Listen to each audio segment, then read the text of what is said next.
Hello friends, there are next 10 question for UP PET. ठीक है, 2023 के लिए। तो 10 क्वेश्चन हमने कल डिस्कस किया था, 10 क्वेश्चन आज डिस्कस करते हैं। तो टॉपिक भी आप कवर करते हुए चलोगे। जो क्वेश्चन आएगा उस क्वेश्चन को से रिलेटेड आप सब्जेक्ट उठाएंगे, मैटर उठाएंगे और उसको पूरा रीड कर लेंगे। ठीक है, ये आपका होमवर्क रहेगा। क्वेश्चन नंबर 11 है, सलाल पनबिजली परियोजना किस नदी पर स्थित है? Option A Jhelum, B Ravi, C Chenab और डी ब्यास। ठीक है, तो इसका सही उत्तर है चेनाब रिवर। जब हम चेनाब रिवर की बात कर लेते हैं, इसका मतलब है कि आपको पढ़ना है कि रिवर्स पे कौन कौन से प्रोजेक्ट हैं। ठीक है, पहला आपका होमवर्क हो गया कि इम्पोर्टेंट रिवर एंड इस पे लोकेटेड प्रोजेक्ट आप रीड कर लेंगे। सेकेंड चीज़ हम बात करते हैं, अब चेनाब की बात करते हैं। तो चेनाब की यदि हम ऋग्वैदिक नेम की बात करें तो इसे अश्किनी कहा जाता था। ऋग्वेद में इसे अश्किनी नाम से जाना गया था, और जबकि महाभारत में इसे चंद्र और भागा, जो दो नदियों के मिलने से बनता है, तो महाभारत में इसे चंद्रभागा नाम से ही डिनोट किया गया था। चंद्रभागा दो रिवर ट्रिब्यूटरी हैं जो अलग अलग स्ट्रीम्स हैं, और ये दोनों जब मिलती हैं तो चेनाब रिवर बन जाती है। तो चंद्र नदी जो है वो ओरिजिनेट्स होती है हिमाचल प्रदेश में चंद्रताल से एंड भागा रिवर ओरिजिनेट्स फ्रॉम सूर्यताल जिसे सूरजताल झील भी कहते हैं, ये भी हिमाचल प्रदेश में है। ठीक है, और इस पे प्रोजेक्ट की हम बात करें तो इस पे बगलिहार प्रोजेक्ट, रतले प्रोजेक्ट, रतले, सलाल, दुलहस्ती, कीरू, ये इम्पॉर्टेंट प्रोजेक्ट हैं जो इस पे हैं। इसके साथ साथ एक और इम्पॉर्टेंट फैक्ट है चेनाब रिवर के बारे में कि वर्ल्ड हाईएस्ट रेलवे ब्रिज जो सी सरफेस से 359 मीटर ऊंचा है, वो कहाँ पे बिल्ड हुआ है? चेनाब रिवर पे। ठीक है, अब इसके अलावा आप मुझे कमेंट सेक्शन में बताओगे कि झेलम, रावी और ब्यास रिवर पे कौन कौन से प्रोजेक्ट हैं। नेक्स्ट क्वेश्चन नंबर 12, बसंत विषु होता है, वर्नल इक्विनॉक्स टेक्स प्लेस ऑन। तो अब इसमें देखो, आपको बहुत कॉमन क्वेश्चन है, बहुत कॉमन सेंस इसको सॉल्व करना है। आपको बस इतना पता होना चाहिए कि हमारे यहाँ बसंत ऋतु कब होता है। तो जब आप देखोगे होली के आसपास शुरू हो जाता है बसंत ऋतु। ठीक है, फाल्गुन मास खत्म होता है, चैत्र शुरू होता है, और उस समय बसंत ऋतु चल रहा होता है, पौधों से नई नई पत्तियां, कलियां निकल रही होती हैं। ठीक, तो बसंत उस समय महीना कौन सा होता है? यदि हम इंग्लिश कैलेंडर के अनुसार देखें तो मार्च मंथ होता है। ठीक है, मार्च में 21, 22 या 23 ये वेरी करता रहता है। इन तीनों के बीच में सूर्य की स्थिति क्या होती है कि वो ठीक इक्वेटर पे होता है। ठीक है, और जब वो इक्वेटर पे होता है तो northern hemisphere and southern hemisphere में डे एंड नाइट ड्यूरेशन क्या होता है? इक्वल हो जाता है। ठीक है, तो इस कंडीशन को कहा जाता है इक्विनॉक्स। चूँकि यहाँ बसंत विषु की बात कर रहा है तो ये कब का होगा? मार्च में होगा। और एक बार और विषु होता है यानी इक्विनॉक्स होता है, वो होता है सितंबर में भी वही 21, 22, 23 सितंबर, यानी 2 बार इक्विनॉक्स कंडीशन होता है। अब सोचो जरा, कॉमन सेंस लगाओ कि सितंबर में यानी जो मंथ चल रहा है, अब हमारे यहाँ ठंड की शुरुआत होगी, यानी मौसम धीरे धीरे शिफ्ट होगा ठंड की तरफ। तो अब यहाँ जो इक्विनॉक्स होगा वो बसंत इक्विनॉक्स नहीं होगा, वो शरद विषु होगा। तो शरद विषु रहेगा तो सितंबर में होगा, 21, 22, 23 वेरी करेगा, और बसंत विषु रहेगा तो मार्च में रहेगा। इसके अलावा जब ऑप्शन में देखो जून है और दिसंबर है। जून 21, 22, 23 जून को क्या होता है कि सूर्य जो है वो ट्रॉपिक ऑफ कैंसर पे ठीक ऊपर होता है, उस समय सबसे छोटी परिछाई बनती है हमारी। इस वजह से नॉर्दर्न हेमिस्फेयर में ग्रीष्म ऋतु होता है और दिन की अवधि बड़ी होती है, और सदर्न हेमिस्फेयर में उस समय शीत ऋतु होता है और दिन की अवधि छोटी होती है, रात की अवधि बड़ी होती है। इसको कहा जाता है समर सॉल्स्टिक। तो ये आप याद कर लेना है, आपको इस अप्रोच के साथ पढ़ना है। समर सॉल्स्टिक होगा 21 जून के आसपास, जब सूर्य का प्रकाश ट्रॉपिक ऑफ कैंसर यानी कर्क रेखा पे होगा। दूसरी कंडीशन है जब ट्रॉपिक ऑफ कैप्रिकॉर्न पे सूर्य का प्रकाश बिल्कुल सीधा पड़ता है और परिछाई बिल्कुल छोटी पड़ती है। ये आता है 21, 22, 23 दिसंबर के बीच में। ठीक है, ये मकर रेखा की बात हो रही है। ये ऑस्ट्रेलिया से होके जाता है मकर रेखा। तो इस मकर रेखा पे जितने कंट्रीज़ होंगे यहाँ पे ग्रीष्म ऋतु होगा, ठीक है, क्योंकि सूर्य यहाँ पे है। अब सोचो कि नदर्न हेमिस्फीयर में जहाँ से इंडिया होके जा रहा है यहाँ पे शीत ऋतु होगा। तो इस समय हम अपने अकॉर्डिंग क्या बोलते हैं कि यह इस समय यानी कि 22 दिसंबर को शीत अयनांत है। क्या है? शीत अयनांत, ठीक है, ये कंडीशन होती है। तो आपको ये पूरा टॉपिक मैंने कंप्लीट कर दिया। तो क्वेश्चन नंबर 12 का सही आंसर क्या है?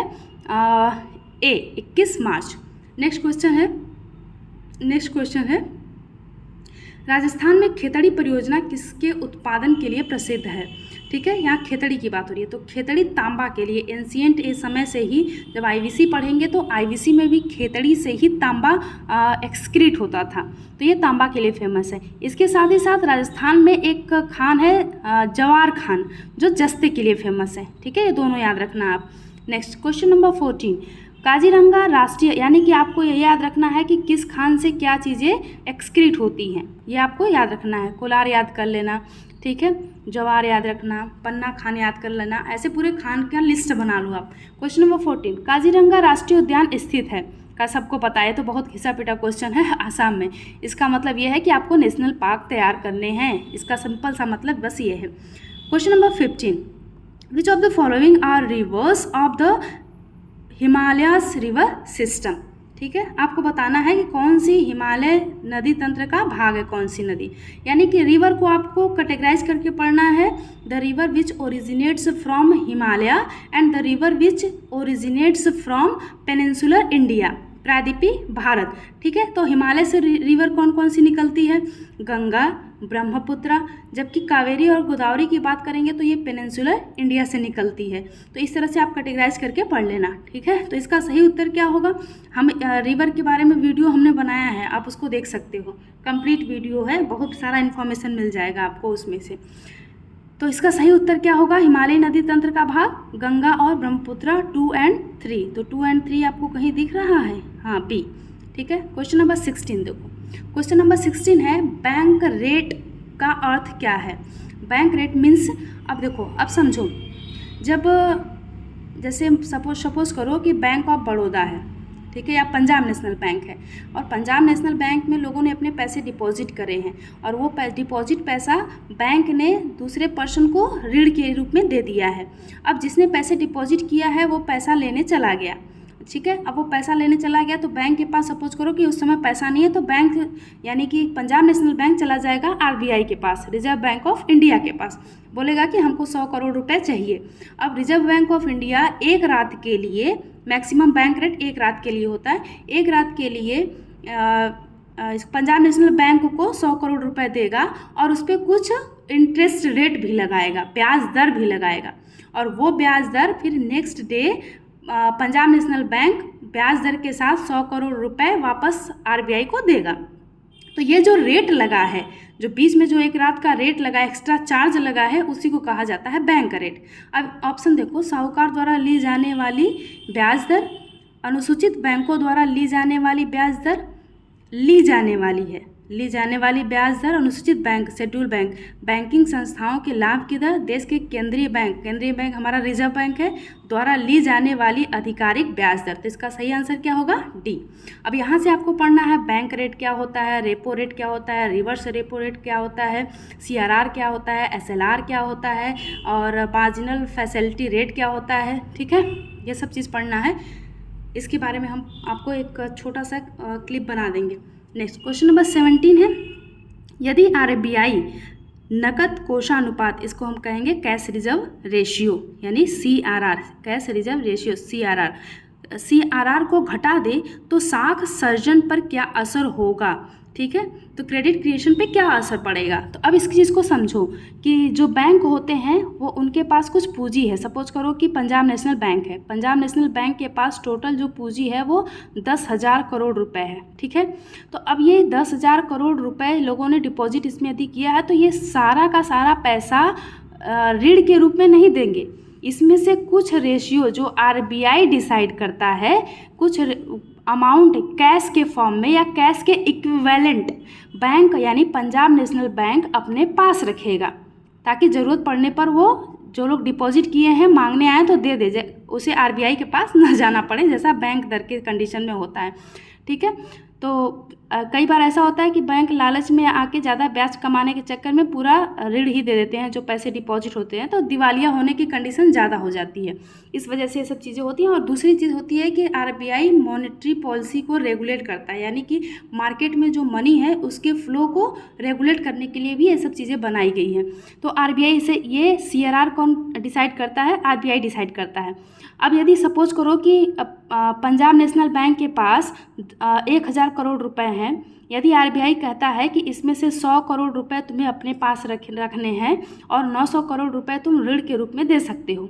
ठीक है, ये पहला कंडीशन ये है। दूसरा कंडीशन आरबीआई कह रहा है कि अब तुम्हें 100 करोड़ रुपए नहीं 200 करोड़ रुपए अपने पास रखने हैं और 800 करोड़ रुपए मार्केट में देने हैं। तो अब सिंपल सी चीज़ आपको समझ में आ रहा होगा कि यह पहले कंडीशन में जो पैसा है वो मार्केट में ज़्यादा जा रहा है, सेकेंड कंडीशन में जो पैसा है वो मार्केट में कम जा रहा है। ठीक है, तो यदि आरबीआई CRR को घटा दे, यानी कि वो बोल रहा है कि 200 करोड़ नहीं रखना है, आपको 100 करोड़ रुपए रखना है, तो इसका मतलब कि मार्केट में साख सृजन क्या हो जाएगा? बढ़ जाएगा। मार्केट में साख सृजन क्या हो जाएगा? तो साख सृजन बढ़ जाएगा। और यदि ये आरबीआई CRR को बढ़ा दे तो मार्केट में साख सृजन घट जाएगा। ठीक है, तो इसका सही उत्तर क्या है? बी। नेक्स्ट क्वेश्चन है, इनमें से किस प्रकार की अर्थव्यवस्था में संसाधनों पर निजी अधिकार होते हैं और आर्थिक गतिविधियों का मुख्य उद्देश्य लाभ अर्जित करना होता है? ठीक है, तो ये तो सबको पता है, mixed economy, socialist economy and capitalist economy. तो कैपिटलिस्ट में क्या होता है कि जो प्रॉपर्टी होती है वो उस पर हर पर्सन का, जिसकी प्रॉपर्टी है उसका राइट्स होता है।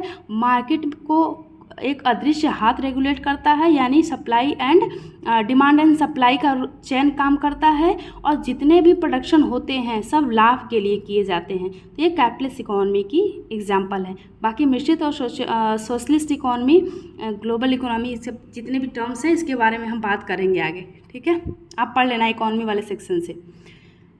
यानी कि इसका मतलब ये है कि आपको ये तीनों इकोनॉमी समझना पड़ेगा। नेक्स्ट क्वेश्चन नंबर 19, 100 रुपये का नोट किसके द्वारा हस्ताक्षरित होता है? सबको पता है कि 1 रुपये का जो नोट होता है उस पे वित्त सचिव का सिग्नेचर होता है। बाकी जितने भी नोट्स होते हैं उस सब पे आरबीआई के गवर्नर का सिग्नेचर रहता है। तो 100 रुपये के नोट पे किसका रहेगा? आरबीआई के गवर्नर का। नेक्स्ट क्वेश्चन है, फॉरेन एक्सचेंज मैनेजमेंट एक्ट का पूर्ण रूप क्या है? फेमा का पूर्ण रूप क्या है? जब 1991 में इकोनॉमिकल रिफॉर्म आया था तो वर्ल्ड बैंक और वर्ल्ड ट्रेड ऑर्गेनाइजेशन, IMF, इन सब ने कुछ कंडीशंस रखे थे कि भारत को अपने फॉरेक्स रिजर्व को स्ट्रॉन्ग करने के लिए क्या क्या स्टेप लेना पड़ेगा। तो फॉरेक्स रिजर्व को रेगुलेट करने के लिए पहले जो एक्ट था जो 1974 में आया था वो था फेरा, FERA, foreign exchange regulation act. ये आया था 1974 में। जब 1991 का इकोनॉमिकल रिफॉर्म हो गया तो ये एक्ट रिलेवेंट नहीं रह गया। तो उसके बाद 1999 में एक नया एक्ट आता है, फेमा एक्ट, जिसका फुल नेम है फॉरेन एक्सचेंज मैनेजमेंट एक्ट, जिससे कि विदेशी मुद्रा का जो एक्सचेंज है उसको कैसे बेहतर तरीके से रेगुलेट किया जा सके और भारत में विदेशी मुद्रा का भंडार कैसे बढ़ाया जाए। ठीक है, ये इसका सही उत्तर हो जाएगा B, foreign exchange management act 1999 में आया था ये। इसके पहले क्या था? फेरा, फॉरेन एक्सचेंज रेगुलेशन एक्ट आया था। ठीक है, जो 1974 में आया था। नेक्स्ट क्वेश्चन 21 से लेके 30 तक चलेंगे हम नेक्स्ट वाले क्लास में। ठीक है।